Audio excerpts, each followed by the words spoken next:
Wheel to Win Gaming. New intro soon. What's happening, guys? William Craddock, Wheel to Win Gaming. Today we have a kind of special video. This is just me talking. We have two very important subjects to cover. The first one, we're adding a new member to Wheel to Win Gaming. I will reveal him towards the end of the video, but this is one person we're very excited about. I've known him for a long time, and I'm just glad he's joining the team. He is a great addition to our family. And second, I guess maybe more importantly, it's taken me a few weeks to get this information together. Ever since the fiasco that was Nationals, I've been talking to a lot of people that work more closely on the inside than the outside. So I get a lot of information kind of like what went wrong or why it went wrong. I was kind of hoping that PlayTCG would reach out to me directly, but they never did. This isn't a video about the security issues or, the obvious issues that happened. This is more the inner workings of how these tournaments are being run directly and what we as players should be looking for to give feedback so we can fix it. Because first and foremost, I'm a tournament player, right? Like, I make content, sure, but I love to go to tournaments. And some of the things I found out and how this is just organized in general just kind of like blew my mind. Because I'm from Magic, right? Like, there's just a lot of things that I can't believe this is how it works in Bandai games, and those are the things we're mainly going to go over. And first and foremost, the way the entire system is structured with tournament organizers really doesn't make a lot of sense to me. And I never would have known this. I don't think anyone would have known this is how it works if you just, didn't do some sleuth work to find out. So coming from Magic, if you played Magic, there's Channel Fireball, Star City Games, there's Pastimes, there's Aussie Fox back in the day, if you're from the same region I'm at. These are all TOs. And these TOs would get contracts from the entity known as Wizards of the Coast to run the events. And now this created some competitions for, the TOs to make their events run well, right? If your events didn't run well, then no one would want to come to them, and you might not get the contract to run the next one. And if later on, eventually, Channel Fireball actually got an exclusive contract to run the official Magic events. I think they're called Magic Fest at this point, and they were terrible. Like, nothing, I hate to be that, glory days Uncle Rico, but it just wasn't the same anymore. Like, events were terrible. They were run with greed instead of with the player base in mind. Like, the thing I can tell you is, what used to be a $40 entry fee to a constructed event, all of a sudden was $120, and there's just nothing that was added onto it. They even took things away. They took away things like entering the tournament prizes. And this is stuff like I'm worried by the current structure is going to happen to Bandai.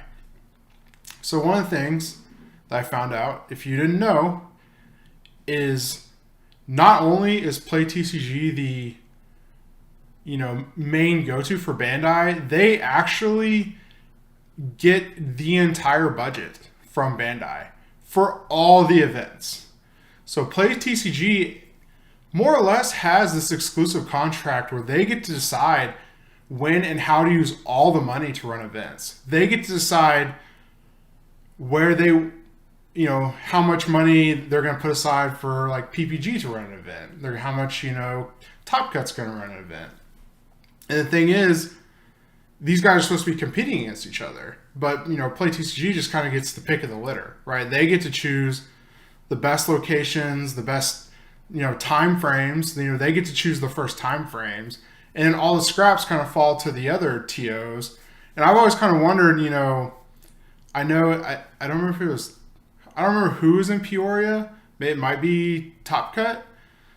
But, like, Peoria is actually a pretty awful place to run an event because it's 2 hours from the nearest airport. And I know Peoria may be their backyard, but realistically, from what I've been told is they choose that venue because it saves money, right? Like, they choose that venue because they don't have the lion's share of the budget. That's all decided by PlayTCG.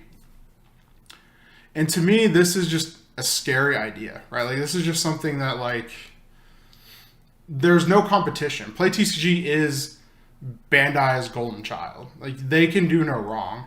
And I don't think this system is good for the player base. I think we're going to continue to have just subpar tournaments. You know, the difference between, I've seen these videos before, is going to like Mexico, or, you know, I'm sure people have been to Europe, or even if you look at the events in Japan.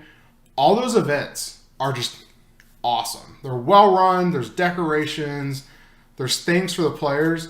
But when you go to an event in North America, it is just like you walk in, it's depressing. There's, you know, there's like taped on table numbers and, you know, one or two decorations, and they're just trying to run you through the line and just get you to start. And it's just not, to me, it's just like the worst experience, and it kind of sucks because, you know, I'm North American, like that's where I go. You know, most of my events are here in the U.S. And I think that is one of the biggest problems that Bandai needs to fix, is they need to actually have these people competing against each other. Because right now it's literally just PlayTCG has the monopoly. They're basically the go-to guy. And I honestly don't know. I don't know their history of running events. From what I've been told, they're actually very new. Like they just sprung up last year, maybe the year before last. So I'm not sure how they got this power to run this exclusive contract, but it's pretty wild to me. Besides the TOs, I think needing to have some competition, I think there needs to be some things fixed in that area. Like I said, I think PlayTCG shouldn't be in charge of everything. I think it should be contract exclusive to other, like PPG, Top Cut, Magna Carta. There's also a lot of things that need to be fixed in the rules. I think especially time rules for Top Cuts, they need to be untimed. This should be something that's not up to the TO's discretion. This should be something that all TOs have to do. It should be a Bandai staple. Now, I know a lot of people are like, well, if you do that, things are going to take forever. And that's just not true, because, you know, no time limit doesn't mean you can take infinite time on your turn. With the addition of this change the time rules, they need to add in better slow play warnings. Simply because it doesn't really exist in One Piece right now. I've actually seen a judge once or twice maybe say like, hey, you need to play quicker, but I've never seen a slow play warning issued, which to me isn't a problem, you know, and maybe they're just not trained to do this, right? Maybe it just doesn't exist in Bandai games, but it needs to. Of course, a unified app would be great. If they can get the Bandai TCG app up and running to be run on all events, that'd be perfect. I know they're working on that, so I don't really have a problem in that regard, but that's something that would really just improve everyone's tournament life, so we're not on RK9 one week and then BCP the next, and we have to worry about software. I mean, we could worry about software going down with Bandai Plus, but that's not something, you know. They need to get that working to improve the overall tournament experience. I think mandatory minimums, and this goes kind of back to the budgeting part of it. I think mandatory minimums for events should be 1,500 players. And I think the budget given to these TOs should cover that, as I think you can fill a room 1,500 people. I think Top Cut's event, their Peoria 2, the signups are coming up February 25th, 1,500 person with a Top Cut 2 days. I think this should be the bare minimum standard for a One Piece event. And if it were me, I'd also add in a day 2 event. I think it'd be very easy for Bandai to say, hey, we're going to print a couple extra tournament promos. I mean, I think these should honestly be serial events you could have on Sunday. So maybe, you know, you have your day 1 of your regional, and then your day 2, you can have your Top Cut, your top 16, top 32, whatever you want it to be. And while that's going, you can also have something like a 3v3 tournament for the people who didn't make the Top Cut. And this would just keep people at your event. It'd keep people buying from your vendors, which also should be at every event. Keep people buying snacks. It would make a trip worth it instead of you just going and losing day 1 and leaving.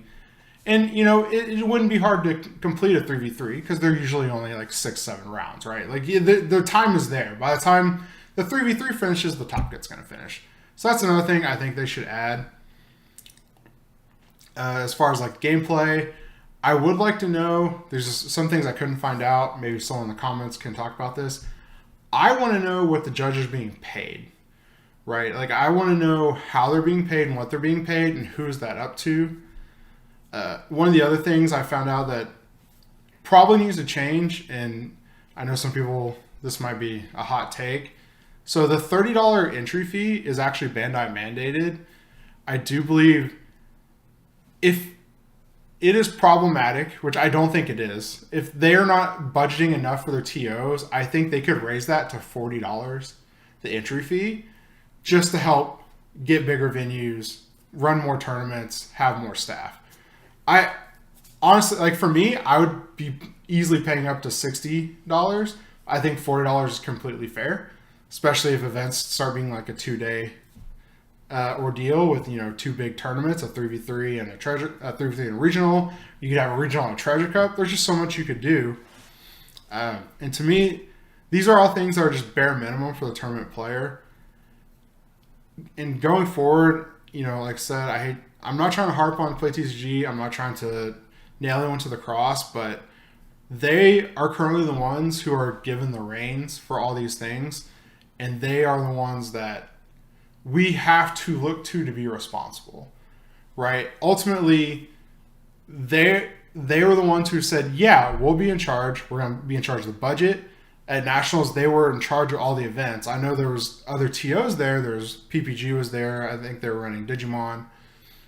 But ultimately, and this is something, you know, that people talk about, PlayTCG is the one in charge. Like, they have the contract. They're the big dog, right? And I've had, you know, a lot of different people just, you know, telling me these things. And again, I'm not trying to nail PlayTCG to the wall, but if they want to take charge, if they want to be getting the entire budget, if they want to be the one responsible for setting the standard, they have to do better, because this game is exploding. This isn't, you know, I know it's only been out a year. I'm a year and some change, but, you know, we're not in the kiddie pool anymore as far as games are concerned. Like, One Piece is a legitimate tournament game, and it is just not being run accordingly. So that's all I really have to say about that. Let me know your thoughts in the comments. I know this is I really wish, like I said, PlayTCG reached out to me. I was actually told they would after the fiasco with the security issues that really kind of, you know, I ranted about at Nationals. Lots of security issues. Y'all know what they were. If you don't know, you can check out my Nationals rant video. Just about, you know, there's robberies and stuff was getting stolen, like camera equipment and the Netflix costumes, and they were kicking people out on the street, even like separating parents from kids. But like that, neither here nor there. This is more about the tournament and the tournament organization structure. And I'm hoping, you know, I'm not holding my breath. I doubt anyone from Bandai is ever going to see this. I doubt anyone from PlayTCG is ever going to see this and care. But maybe Top Cut, maybe Magna, maybe PPG, maybe they'll see this and be like, yeah, you're right. You know, there's just a lot of restructure that needs to be done. I think instead of one TO kind of being in charge of their competition, which is kind of what it is, there should be contracts for each separate TO. And, you know, we could vote with our wallet, right? We could show our appreciation if you can only, you know, go to an event that was better than just showing up and seeing taped on table numbers, right? It's like when we go to Cancun or Mexico City, the player, I feel welcomed. I feel like they care that I'm there. When I go to a tournament in the United States, I don't feel that way. But besides that, I will announce the newest member of Will to Win Gaming.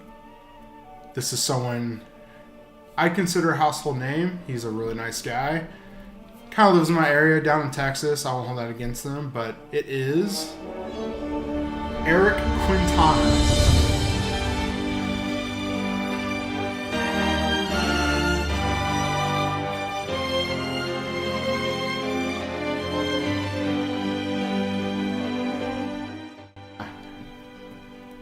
Eric Quintana will be joining the Will to Win Gaming Club officially here in the next few weeks.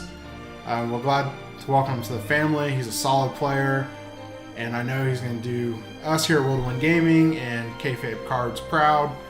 And yeah, that's it for our video. I appreciate y'all watching. I hope this wasn't too long, but I may have forgotten to go over things. If I did, I'll cover them in a later video. If you have any questions, comments, concerns, you just put them down below. Like, follow, subscribe. And if you haven't joined our Discord, check it out, because if there's something you might want to ask me in private, I'll make sure to do that and answer your questions. All right. Thanks, everyone. See ya. Hit that like button, smash that subscribe button, and we'll see you in the next video. Ciao.